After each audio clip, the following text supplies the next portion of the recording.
अगर आप में से कोई ऐसा है जो फॉर द फर्स्ट टाइम मुझे देख रहा है, तो मेरा नाम अदिति है। पेपर 1 और पेपर 2 कंप्यूटर साइंस में पढ़ाती हूँ। कंप्यूटर साइंस में थोड़ा सा एमिनेंस प्राप्त करने की कोशिश कर रही हूँ। आप सभी लोगों के लिए जेआरएफ मैंने क्वालिफाई किया है कंप्यूटर साइंस से ही। 2019 दिसंबर के अंदर मेरा क्वालिफिकेशन रहा था, जो कि थोड़ा रिसेंट ही है। ठीक है जी। इसके अलावा आप सभी लोगों को अगर पेपर 1 और पेपर 2 का कंप्लीट बैच चाहिए, जो कि आप सभी लोगों को जून एग्जामिनेशन के साथ साथ दिसंबर एग्जामिनेशन के लिए प्रिपेयर करवा रहा है, तो आप हमारा एटम बैच ज्वाइन कर सकते हो। पेपर 1 प्लस पेपर 2 दोनों की प्राइस है 7,000 रुपीज, और अगर आप लोगों को हमारे पेपर 2 के हैंड रिटन नोट्स चाहिए तो उसकी प्राइस है 2,999।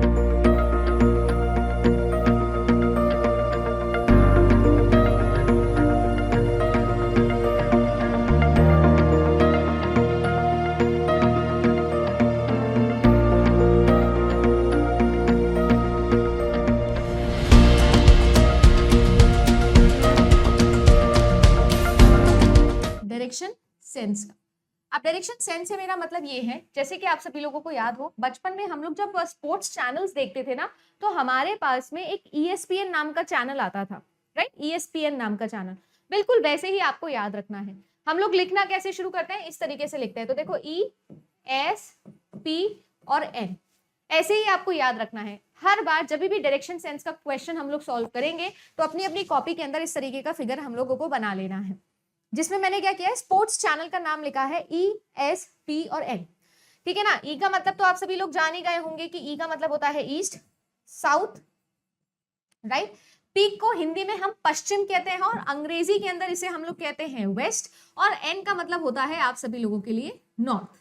समझ में आ गया ना? ESPN स्पोर्ट्स चैनल था, समझ में आ गया मैम? ऐसे इस तरीके से आपने बना दिया है, ESPN लिख दिया है। हमारे पास में दो तरीके के डायरेक्शंस होते हैं। एक इस तरीके का डायरेक्शन होता है, अगर आप लोग नोटिस करो तो ईस्ट से साउथ, साउथ से वेस्ट और वेस्ट से नॉर्थ, जैसे कि आपकी क्लॉक चलती है। तो इस डायरेक्शन को हम लोग कहते हैं क्लॉकवाइज। क्या कहते हैं? क्लॉकवाइज। और अगर मैं इसके उल्टा चलूं, यानी कि मैं इस तरीके से चलूं, क्लॉक जैसे चलती है ना, बिल्कुल उसके उल्टा चलूं, तो उसे हम लोग कह देते हैं एंटी क्लॉकवाइज। क्या कहते हैं? Anti clockwise. एंटी क्लॉकवाइज को हम एक और नाम से जानते हैं, जिसे हम कहते हैं काउंटर क्लॉकवाइज। है ना? कुछ बेसिक टर्म्स हैं जो हम सीख रहे हैं, जिसके बाद क्वेश्चंस करना शुरू करेंगे तो आप लोगों के क्वेश्चंस आराम से निकल जाएंगे, राइट? तो मैंने क्या बताया? काउंटर क्लॉकवाइज बताया, एंटी क्लॉकवाइज बताया, क्लॉकवाइज बताया, स्पोर्ट्स चैनल बचपन का याद दिलाया, ESPN जिसका नाम था। तो हमेशा आपको पता है ये ईस्ट है, और ईस्ट के अगर मैं क्लॉकवाइज डायरेक्शन के अंदर राइट की तरफ जाऊंगी तो मेरे पास में साउथ पड़ेगा। साउथ से मैं क्लॉकवाइज डायरेक्शन के अंदर जाऊंगी तो वेस्ट होएगा, फिर वेस्ट के बाद में नॉर्थ होएगा, फिर दोबारा से ईस्ट आ जाएगा। ठीक है? अगर मैं आप लोगों को याद करने के तरीके बताऊं तो आप सभी लोग अच्छे से जानते हो, हमारे जो है सन अंकल होते हैं। ये जो सन अंकल हैं, ये कहां से राइज करते हैं? सूरज कहां से उदय करता है, उगता कहां से है मैम? ईस्ट की तरफ से। ईस्ट को हिंदी में क्या कहते हैं? पूरब, है ना? पूर्व की तरफ से जो है वो राइज होता है, और पश्चिम के अंदर क्या होता है? ढलता है, सेट होता है ना? सनसेट कहां होता है मैम? वेस्ट की तरफ होता है, राइट? अगर मैं नॉर्थ में खड़ी हूं, हाँ, अगर मैं नॉर्थ में खड़ी हूं, आप इमेजिन करिएगा, इस तरीके से सवाल आपसे पूछा जाता है, अगर मैं नॉर्थ में, मेरी जो दिशा है वो नॉर्थ की तरफ है, मैं नॉर्थ की तरफ फेस कर रही हूं, तो मुझे बताइए कि सनराइज के समय सूरज मेरे किस तरफ होगा? तो आपको अच्छे से पता है कि मेरे राइट की तरफ होगा।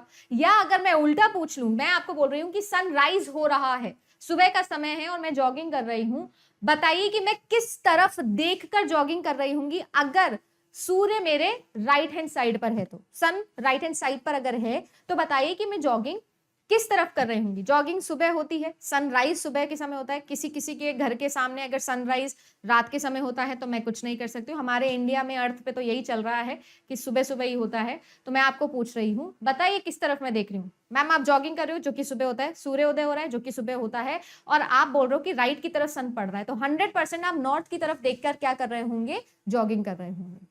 ऐसा बेसिक सा सवाल आप लोगों का पूछ लिया जाएगा, वेरी वेरी बेसिक, जिसमें हमको सिर्फ ये बेसिक टर्म्स समझने हैं। अब यहां पर एक और चीज है जो मैं इंट्रोड्यूस करने जा रही हूं, जो कि है एंगल की कहानी। क्या है जी? एंगल की कहानी। आप देखिए, नोटिस करिएगा, ये जो था ना, ये मैंने प्लेन सिस्टम बनाया है, जैसे कि बचपन में XY कार्टेशियन प्लेन पढ़ते थे ना, वो इसलिए क्योंकि आपके नॉर्थ में और ईस्ट में 90 डिग्रीज का एंगल यहाँ पर बनता है, यानी कि सभी के सभी एक दूसरे के बिल्कुल ही कैसे होते हैं जी, परपेंडिकुलर होते हैं। 90 डिग्री का एंगल ही आप लोगों का बन रहा होता है। अब अगर मैं आप लोगों से ऐसे पूछूं कि मुझे बताइएगा कि जो नॉर्थ है और साउथ है इनके बीच में कितना एंगल बनता है, तो आप क्या बोलोगे? गिनने की जरूरत नहीं है, अगर कोई गिन रहा है तो कृपया करके थोड़ा बॉर्नविटा, च्यवनप्राश और बादाम मिलके आप खाए तो आपका दिमाग चलेगा। मैम ये गिनने की हमको जरूरत नहीं है, 180 डिग्री पे होते हैं, मतलब ऑपोजिट होते हैं। ये 180 डिग्री है, अगर यहाँ नॉर्थ है तो यहाँ साउथ होता है, यहाँ वेस्ट है तो यहाँ ईस्ट होता है। मैम ये हमको करने की जरूरत नहीं है, बट स्टिल आपको एग्जाम में इतना सिंपल नहीं पूछेगा, ठीक है ना? ऐसे नहीं पूछेगा कि बताइए बच्चों नॉर्थ के ऑपोजिट क्या आता है, फिर जाके साउथ लेके आ जाओगे, है ना? इतना भी इजी नहीं पूछेगा एग्जाम में। आपसे ऐसे पूछेगा बताइए कि मैं नॉर्थ में खड़ी हूं और मैं 275 डिग्रीज काउंटर क्लॉकवाइज घूम गई हूं। कहाँ घूम गई हूं? Counter clockwise. जल्दी से मुझे बताएंगे कि अब मैं किस दिशा में देख रही हूं। तो मैंने पूछा था कि मुझे ये बताइएगा कि मैं अगर नॉर्थ के अंदर देख रही हूं, तो 275 डिग्रीज काउंटर क्लॉकवाइज घूमना है। 90 यहां घूमा, 90 यहां घूमा, 90 यहां घूमा, और अगर 90 और घूमती तो 360 हो जाता, यानी कि कहीं बीच में यहां पर रुक गए मैम आप। तो यहां पर अगर आप देख रहे हो तो ये है ईस्ट और ये है नॉर्थ, यानी कि जो आपका आंसर है वो कितना आएगा? नॉर्थ ईस्ट आएगा। क्या आएगा जी? नॉर्थ ईस्ट आएगा। ठीक है, नॉर्थ ईस्ट। इसमें भी एक लेवल और ऊपर बताओ, north east tilted towards north side, क्योंकि 85 डिग्रीज है तो मतलब 5 डिग्री ही कम होगा, मतलब 85 डिग्री ही कम होगा। तो इस तरीके के क्वेश्चंस आपके बनते हैं। ये है टाइप 2। आई होप कि क्लियर हो गया होगा। एक तो आप लोगों का एंगल वाला बन गया, एक आप लोगों का नॉर्मल सेंस वाला क्वेश्चन बन गया। एक आदमी है जो साउथ वेस्ट को फेस कर रहा है। चलिए आइए साथ में सॉल्व करते हैं, ठीक है ना? ये आप लोगों का ESPN बना दिया मैंने, ESP और N। अब आप लोगों को आदमी बोल रहा है, P यानी कि पश्चिम यानी कि वेस्ट, कि ये साउथ वेस्ट में फेस कर रहा है, यानी कि यहां पर कहीं फेस कर रहा है ये आदमी। इसके बाद में ये 90 डिग्रीज टर्न करता है एंटी क्लॉक डायरेक्शन के अंदर, 90 डिग्रीज एंटी क्लॉक डायरेक्शन के अंदर जाता है। तो आपको पता है कि 90 डिग्रीज एंटी क्लॉक मतलब इस तरफ, और 90 डिग्रीज तो देखो 45 इसके और 45 इसके, यानी कि साउथ ईस्ट में आ गया। अब कहां देख रहा है? साउथ ईस्ट में देख रहा है। इसके बाद में ये 135 डिग्री क्लॉकवाइज डायरेक्शन के अंदर घूमा, 135 क्लॉकवाइज डायरेक्शन के अंदर घूमा, तो 90 घूम के तो वापस साउथ वेस्ट में आ जाता, राइट? और 90 में पूरे 90 जोड़ दोगे तो क्या आ जाएगा? नॉर्थ वेस्ट, यानी कि हमें 180 मिल जाएगा, जो हमें नहीं चाहिए। यानी मुझे क्या चाहिए था? इनके बीच का आंसर, क्योंकि आप 90 के अंदर जब 45 ऐड कर लेते हैं तो आपको 135 मिल जाता है, और क्लॉकवाइज जा रहे हो तो इस डायरेक्शन में आओगे, यानी कि यहां पर। ठीक है जी। अब ये जो बंदा है ये किस तरफ देख रहा है? तो ये किस तरफ देख रहा है? ये वेस्ट की तरफ देख रहा है। ठीक है, इसको करने का एक और तरीका हो सकता है। वैसे एक तरीका तो हमने देखा यहां पर, एक और तरीका हो सकता है। दूसरा तरीका क्या है? आप लोग ना बिना डायग्राम ड्रॉ किए भी इस क्वेश्चन को सॉल्व कर सकते हो। आपको ये कह रहा है कि 90 डिग्रीज, तो ये कहां गया है? एंटी क्लॉकवाइज गया है, और 135 डिग्रीज इसके बाद में ये कहां गया है? क्लॉकवाइज गया है। अगर आप नोटिस करें तो ये दिशा ना इसकी ऑपोजिट है। जैसे रैंकिंग के अंदर हम लोग करते थे ना, एक तरफ ऊपर जा रहे, एक तरफ नीचे जा रहे, एक तरफ राइट जा रहे, एक तरफ लेफ्ट जा रहे, यानी ऑपोजिट डायरेक्शन से। क्या है? Opposite direction. अगर नोटिस किया जाए तो क्या है? ये ऑपोजिट डायरेक्शन है। और अगर मैं ऑपोजिट डायरेक्शन की बात करूं तो ये ऑपोजिट डायरेक्शन के अंदर ऑब्वियस ही बात है कि डिफरेंस निकालना पड़ेगा हम लोगों को, यानी कि 45 डिग्री का डिफरेंस आ रहा है। अब ये 45 डिग्री किस तरफ जाए? या तो क्लॉकवाइज जा सकता है या एंटी क्लॉकवाइज जा सकता है। दोनों में से जिसकी भी वैल्यू ज्यादा उसी तरफ घुमा दीजिए, तो क्लॉकवाइज घुमा दीजिए। साउथ वेस्ट इसकी ओरिजिनल पोजीशन थी, 45 डिग्री क्लॉकवाइज घुमा दिया तो आंसर डायरेक्टली भी वेस्ट आ गया। आपकी मर्जी है, आप किसी भी तरीके से कर सकते हो, या तो लैंग्वेज वाइज जा सकते हो या इस तरीके से भी सॉल्व कर सकते हो बिना डायग्राम बनाए। देखो आप लोगों से बोला जा रहा है कि एक आदमी है जो कि 400 मीटर नॉर्थ डायरेक्शन के अंदर घूमना शुरू करता है। ठीक है मैम, हम लोग मान लेते हैं कि हम इसी कहानी पे चल रहे हैं, है ना, हम ESPN को ही मानते हुए चलेंगे हर बार।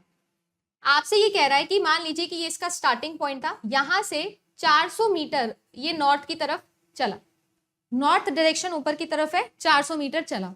अब ये कह रहा है कि इसने ना लेफ्ट टर्न लिया, तो जाहिर सी बात है कि अगर ये ऊपर की तरफ देख रहा है तो ये इसका राइट होगा, ये इसका लेफ्ट होगा। ठीक है जी, लेफ्ट टर्न इसने ले लिया, लेफ्ट टर्न लेके इसने 600 मीटर और चला, दोबारा से इसने कितना लिया, लेफ्ट टर्न लिया, और लेफ्ट टर्न लेके फिर से 400 मीटर इसने चला। ठीक है जी, अब ये आपसे पूछ रहा है कि बताइए कि अपनी ओरिजिनल पोजीशन से, जो कि इसकी ये वाली पोजीशन है, इससे ये कितना दूर है। बड़ा आसान सा सवाल है, कितना दूर है भाई, मुझे बताइएगा कोई। मैम देखिए, ये ना एक रेक्टेंगल बन रहा है, ये 400 ये 400, तो जाहिर सी बात है कि अगर ये 600 है तो ये भी कितना होगा, 600 होगा। तो ये तो डन हो गया कि आंसर में 600 आएगा, यानी 400 वाले दोनों ऑप्शंस को काटा लगाओ, बुला लो टोनी कक्कड़ अंकल को। अब मुझे बताइए कि ये अपनी ओरिजिनल पोजीशन से कौन से डायरेक्शन में गया था। मैम ये लेफ्ट की तरफ गया था, और लेफ्ट की तरफ जो होता है वो वेस्ट है, क्योंकि ये नॉर्थ था ना, तो ये वेस्ट है। अब मुझे एक बात बताइएगा, मैं यहाँ पर क्या आंसर लिखूं, क्या ये अपने ओरिजिनल पोजीशन से वेस्ट की तरफ है कि साउथ की तरफ है। अरे बड़ा सिंपल सा सवाल है, बताओ, इतना क्या दिमाग लगा रहे हो, पता नहीं कौन सी रॉकेट साइंस लगा देते हो सिंपल सिंपल क्वेश्चंस में, और जाके एग्जाम में बोलते हो बहुत अच्छा हुआ है, और फिर नंबर बहुत अच्छे आते नहीं।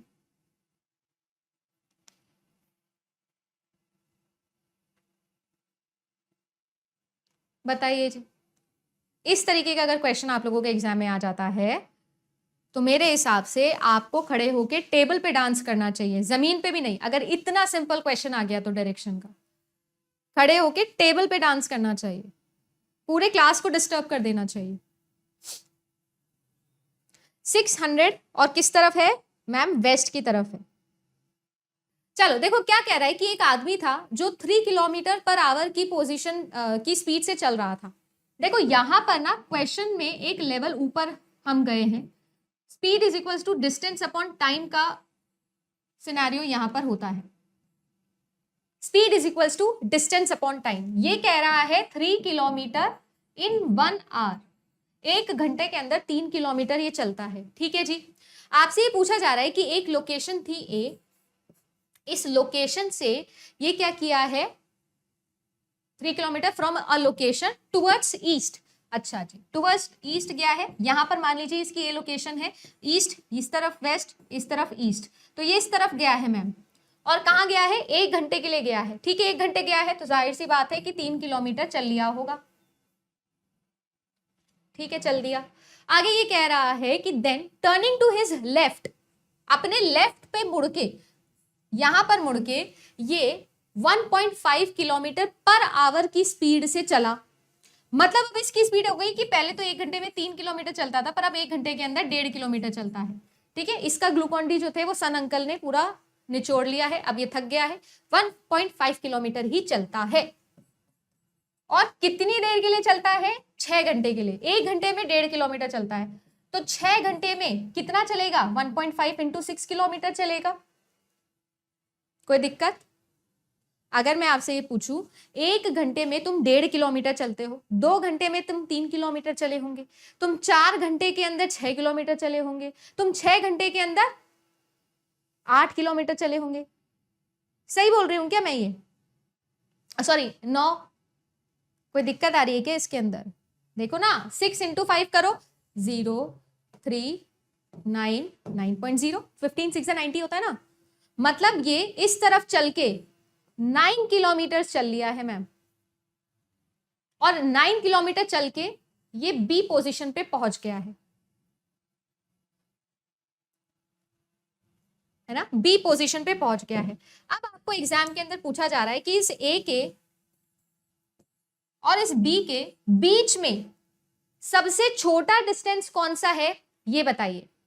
सबसे छोटा, देखो अगर देखा जाए तो 3 और 9 यानी कि 12 किलोमीटर का डिस्टेंस जो है वो हमको दिख रहा है, और ऑप्शन में 12 किलोमीटर यहां पर बड़ा बड़ा लिखा भी है। जिसको हम आंसर करके भी आ जाएंगे और फिर उसके बाद में ऐसी बड़ी सी स्माइल लेके एग्जामिनेशन हॉल से निकल के आएंगे और बोलेंगे हमारा पेपर बहुत अच्छा हुआ। बट क्या हमारा पेपर बहुत अच्छा हुआ? ये इन दोनों के बीच का लॉन्गेस्ट डिस्टेंस है, हमको निकालना है शॉर्टेस्ट डिस्टेंस, और दो लोगों के बीच का या दो पॉइंट्स के बीच का शॉर्टेस्ट डिस्टेंस होता है उनके बीच की स्ट्रेट लाइन।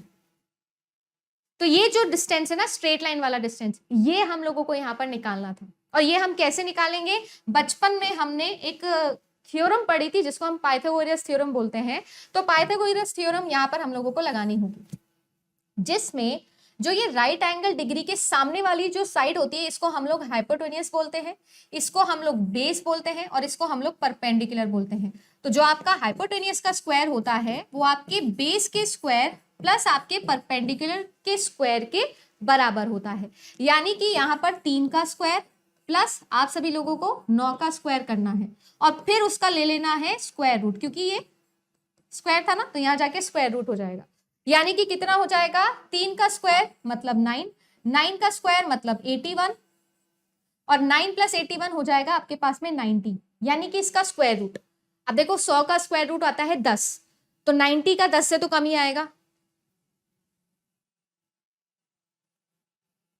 10 से तो कम ही आएगा। यानी कि आंसर जो है वो या तो 8.5 आएगा या फिर 9.48 आएगा। जाहिर सी बात है 8 का अगर आप स्क्वायर करते हो 64, 8.5 का भी करोगे तो मैम 90 से छोटी वैल्यू आएगी। इस हिसाब से हम आंसर लगा के आ सकते हैं कितना?